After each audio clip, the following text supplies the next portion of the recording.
Right ఇక డిబేట్తో Telangana BJP అధికార ప్రతినిధి ప్రభా గౌడ్ కూడా మనతో జాయిన్ అయ్యారు. నమస్కారం అండి ప్రభా గౌడ్ గారు. నమస్తే అండి. రైట్, మధుసూదన్ గారితో మాట్లాడదాం. మధుసూదన్ గారు, తెలంగాణలో మన రాష్ట్రంలో అసలు ఏం జరుగుతోంది అంటే 2.5 ఏళ్ళు అయింది అధికారంలోకి వచ్చి కాంగ్రెస్ పార్టీ. హామీలు అమలు చేస్తాము అన్నటువంటి టైం కూడా గడిచిపోయింది. 2.5 ఏళ్లలో వాళ్ళు చెప్పినటువంటి హామీల్లో కనీసం సగం కూడా అమలు కానటువంటి పరిస్థితి ఉంది. సో ప్రభుత్వము ఈ ప్రజా సమస్యలపై ఫోకస్ చేయాలి, ఇటు ప్రతిపక్షాలు కూడా ప్రజా సమస్యలపైన గళమెత్తాలి, పోరాడాలి. కానీ అలాంటి పరిస్థితి కాకుండా ఒక డిఫరెంట్ సీన్ మనము తెలంగాణలో చూస్తున్నాం. కేసులు కేసులు కేసులు కేసుల చుట్టూనే తెలంగాణ రాజకీయం అంతా నడుస్తూ ఉంది. అన్ని పార్టీలు కూడా కేసులపైనే ఫోకస్ చేశాయి. ఏంటంటారు, ఏం జరగబోతోంది తెలంగాణలో? అందరికీ నమస్తే అండి. ఇది మనము ఇంతకుముందు మీరు డిస్కషన్ లో ఈ పోక్సో సంబంధించినటువంటి అంశం మీదనే మనం చర్చ పెట్టినాం. ఇవాళ చాలా సున్నితమైనటువంటి అంశం అది. యాక్చువల్లీ ఆ అంశం పైన వివిధ రాజకీయ పార్టీలు ఆచితూచి మాట్లాడాల్సిన అవసరం ఉంది. ఇవాళ బండి సంజయ్ కుటుంబాన్ని కేంద్ర సహాయ మంత్రిని టార్గెట్ చేసినట్టుగానే కనబడతా ఉన్నాయి వివిధ రాజకీయ పార్టీలన్నీ కూడా. ఈ కారణం ఏంటంటే ఇవాళ కాంగ్రెస్ పార్టీ వాళ్ళు ఇప్పుడు మీరు ఇంతకుముందు అడిగినట్టుగా అంటే 2.5 సంవత్సరాలు అయింది వాళ్ళ సమయము గడిచి ఇప్పటి వరకు కూడా వాళ్ళ హామీలు 420 హామీస్ ఏవైతున్నాయో వాటిని ఏవి కూడా ఇంప్లిమెంట్ చేయలేదు. 6 గ్యారంటీలు ఏవైతున్నాయో అవి వాటిని అమలు చేసే విషయంలో ఫెయిల్ అయిపోయిన వాళ్ళు దాదాపుగా ఫెయిల్ అయిపోయారు. దాని నుంచి సైడ్ ట్రాక్ చేయడానికి అంటే ఏదో ఒక కొత్త అంశాన్ని తీసుకొని ముందుకు వచ్చేటువంటి విధంగా కాంగ్రెస్ పార్టీ పోతుంటది. ఒకసారి కార్ రేసింగ్ అంటది, ఒకసారి కాళేశ్వరం అంటది, ఒకసారి మంగ్లీ కేసు అంటారు.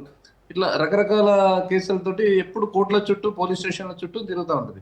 లేటెస్ట్ గా ఇవాళ బండి సంజయ్ గారి అంశం ముందుకు రావగానే ఈ టిఆర్ఎస్ పార్టీ కాంగ్రెస్ పార్టీ ఈ రెండు కూడా సంజయ్ గారి కుటుంబం మీద ఇది చాలా సున్నితమైన అంశం. అయితే దీంట్లో కేసు పెట్టిన తర్వాత ఎందుకు రిజిస్టర్ కాలేదు, ఎందుకు ఇట్లా డిలే అయింది, సంజయ్ గారు ఇట్లా చేసిన అనే దానికంటే అందులో పోలీసులే ప్రధానమైనటువంటి తప్పు ఉంటుంది. కారణం ఏంటంటే పోలీసులు కూడా ఇవాళ ఒక కార్పొరేటర్ కి సంబంధించినటువంటి అంశం ఏదైనా ఉంటేనే 1 రోజు 2 రోజులు డిలే చేసే అవకాశం ఉంటుంది. దానికి అక్కడ మళ్ళీ ప్రధానమంత్రి గారు మన టూర్ రావడము అదొకటి జరిగింది.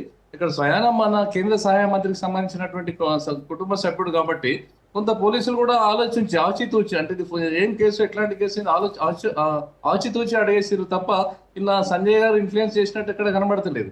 ఎందుకంటే సంజయ్ గారు ఇన్ఫ్లుయెన్స్ చేస్తుంటే అసలు కేసే ఉండకపోతుండే కదా. కేంద్రంలో వారు ఉన్నారు, అలా ఓటుకు నోటు కేసులో రేవంత్ రెడ్డి గారు సహకరిస్తున్నారు అంటే అసలు ఎన్ని చేసినా కూడా ఇవాళ కేసులని ఏం ఉండకపోతుండే. కానీ ఇవాళ న్యాయస్థానం బ్రతికున్నది, చట్టాలు బ్రతికున్నాయి కాబట్టి ఇవాళ వాటికి గౌరవంగా ఇవాళ సంజయ్ గారు కూడా ఒకటే మాట అన్నారు, నేను తీసుకొచ్చిన కొడుకుని సరెండర్ చేస్తా అని చెప్పినటువంటి సందర్భంలో ఇప్పుడు మీరు చర్చ అయింది ఆ సంజయ్ గారు తీసుకొచ్చి చెప్పిన పోలీసులు అరెస్ట్ చేసిండ్రు అనే దాని మీద మనకు క్లారిటీ అయితే ప్రజలకు కావాలి కదా. ప్రజల్లో కూడా ఒక క్వశ్చన్ మార్క్ ఉంది, ఏంటి అరెస్ట్ చేశారా లేకపోతే సంజయ్ తీసుకెళ్లి సరెండర్ చేశారా అనేటువంటిది కదా క్లారిటీ. ఖచ్చితంగా అదే విషయము. ఇవాళ బండి సంజయ్ గారు ఏం చేశారు, నా కొడుకుని తీసుకొచ్చి అప్పచెప్తా. మనము టీవీలలో కూడా మీ టీవీలో కానీ అన్ని టీవీ ఛానళ్లలో కూడా సోషల్ మీడియాలో కూడా బండి సంజయ్ సరెండర్ అవుతుండు. మరి బండి సంజయ్ అరెస్ట్ చేస్తున్నాం అని ఎక్కడ కూడా పోలీస్ అనలే. బండి భగీరథని మేము అరెస్ట్ చేస్తున్నాము, మా కస్టడీలో ఉన్నాడు, ఆయన మేము దొరకబెట్టినామని ఎక్కడ కూడా పోలీసులు లాస్ట్ చివరి క్షణం వరకు కూడా ఎక్కడ కూడా చెప్పలేదు. కానీ సంజయ్ గారు వారు మాత్రము వారి ఫ్యామిలీ మెంబర్స్ ఈ టీవీ ఛానల్స్ అన్ని కూడా ఈ రోజు ఈవినింగ్ వచ్చేస్తుండని చెప్పారు. అంటే ఇక్కడ మీరు దీని పరిణామాలు గమనిస్తే అంటే బండి భగీరథి తనకు తాగానే తన కుటుంబ సభ్యులతోటే సరెండర్ కావడానికి వస్తున్నట్టుగా మనకి ఇక్కడ క్లియర్ గా కనబడతా ఉన్నది.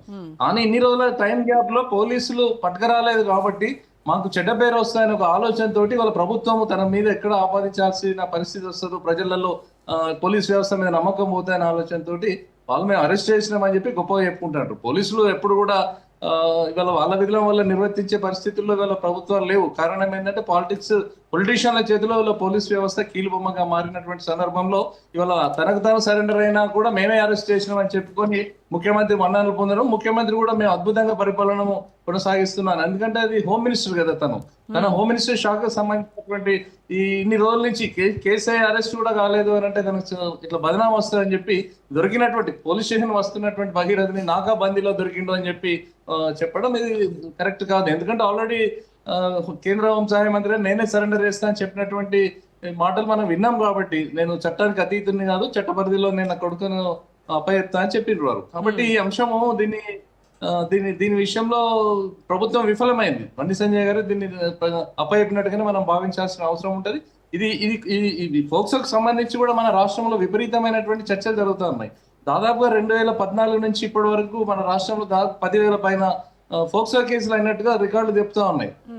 కానీ మరి ఏ విషయంలో ఏ అంశంలో కూడా రానంత పబ్లిసిటీ ఇంత పెద్ద ఎత్తున రావడానికి కారణం ఏంటంటే ఇక్కడ బండి సంజయ్ గారు వారి పుత్రుడు కాబట్టి దీన్ని భూతద్దంలో పెట్టి చూపేటువంటి పరిస్థితిలో వాళ్ళ టీఆర్ఎస్ పార్టీ ప్రధానంగా టీఆర్ఎస్ పార్టీ చేసింది. మరి టీఆర్ఎస్ పార్టీలో అధికారంలో ఉన్నటువంటి సందర్భంలో ఫోక్సో కేసులు జరగలేదా, అత్యాచారాలు జరగలేదా, మర్డర్లు కాలేదా, అత్యాచారాలు చేసి చంపినటువంటి కేసులు లేవా?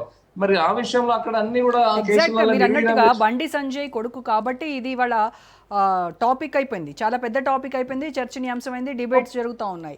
అదే జనరల్గా ఎవరైనా అయితే ఏ అనామకుల సామాన్యుల పైన అయితే ఇంత పెద్ద చర్చ ఉండదు, అసలు ఆ కేసు ఫైల్ అయిన విషయం కూడా వెలుగులోకి రాదు. బట్ ఏ రాజకీయ పార్టీ పట్టించుకోదు. అదే అంటున్నాను, ఏ రాజకీయ పార్టీ కూడా అటువంటి పట్టించుకోదు. కేవలం ఇక్కడ బండి సంజయ్ భారతీయ జనతా పార్టీని డామేజ్ చేసే కోణంలో జరుగుతున్నట్టుగా కుట్రపూరితంగానే అది సంఘటన జరిగిందా లేదా, ఇక్కడ అత్యాచారం జరిగిందా లేదా, కేసు నిజాలన్నీ కూడా వాళ్ళ కోర్టు పరిధిలో మనం డిస్కషన్ మనం మాట్లాడరాదు. అవును. అయితే మధుసూదన్ గారు ఇంకొకటి ఏంటంటే ఈ కేసు ఖచ్చితంగా బండి సంజయ్ మెడకు చుట్టుకుంటా ఉంది. అంటే సన్ స్ట్రోక్తో ఇప్పుడు కేంద్ర క్యాబినెట్లో మార్పులు చేర్పులు ఉంటాయి అని వస్తుంది కదా మనకి సమాచారం.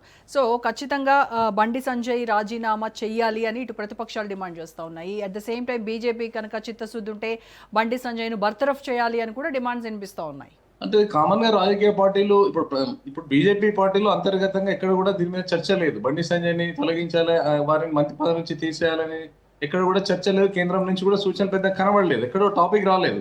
ఈ ప్రతిపక్షాలు ఇవాళ మెయిన్ గా ప్రధానంగా బీఆర్ఎస్ పార్టీకి సంబంధించినటువంటి వాళ్ళే అది టార్గెట్ చేసి మరి బండి సంజయ్ని తొలగించాలి, మినిస్టర్ నుంచి తీసేయాలనే ఆలోచనలో వాళ్ళు చాలా సీరియస్ గా పనిచేస్తారు. కారణం ఏంటంటే బండి సంజయ్ కింది స్థాయి నుంచి ఎదిగి పైకి వచ్చిన తర్వాత ఈ టిఆర్ఎస్ పార్టీ అధికారంలో ఉన్నట్టు 10 ఇయర్స్ లో చాలా అంశాల పట్ల మహాసంగ్రామ యాత్ర కావచ్చు, చాలా అంశాల పట్ల కూడా టిఆర్ఎస్ పార్టీని ఎక్కడికక్కడ ఎండగట్టిరు. కేటీఆర్ విషయంలో, కవిత విషయంలో, కేసీఆర్ విషయంలో వారు చేస్తున్నటువంటి అరాచకాలు, నేరేళ్ల సంఘటన, దళితుల మీద దాడులు జరిగిన సంఘటనలు, చాలా చాలా ఉద్యమాలు తీసుకొచ్చినటువంటి సందర్భం.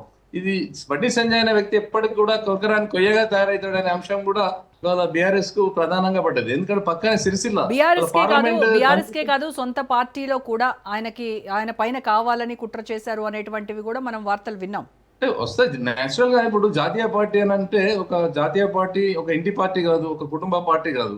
జాతీయ పార్టీలో పోటీలు ఉంటాయి, నాయకత్వ పోటీలు వస్తూ ఉంటాయి. నాయకత్వ పోటీలో ఒకరిని దాటి ఒకరు మించి ఒకరు పోవాలని ఆలోచనలు ఉంటారు. ఎక్కడన్నా చిన్న సందర్భంలో చిన్న పొరపాటు చేస్తే దాన్ని భూతద్దంలో పెట్టి చూపించేటువంటి ప్రయత్నము అన్ని రాజకీయ పార్టీలు ఉంటాయి, సహజమే. దాంట్లో భాగంగా బీజేపీలో కూడా ఈ నాయకత్వ పోరు అనేది ఖచ్చితంగా ఉంటది. ఒకప్పుడు పార్టీ చిన్నగా ఉన్నప్పుడు ఈ పోరు లేకుండే. పార్టీ పెరుగుతున్న కొద్దీ అంతర్గతంగా నాయకత్వంలో లీడర్షిప్ లో పోటీ వచ్చిన సందర్భంలో మీరు అన్నట్టు కొంత కుట్ర కూడా జరగవచ్చు. దాన్ని కాదనలేము. ఎందుకంటే ఒకరు ముఖ్యమంత్రి అయితే అంటే నేను కావాలి, నేను ముఖ్యమంత్రి అయితే అంటే నేను కావాలి, లేకపోతే నేను మినిస్టర్ కావాలనే ఆలోచన అది మానవ సహజం కదా. అది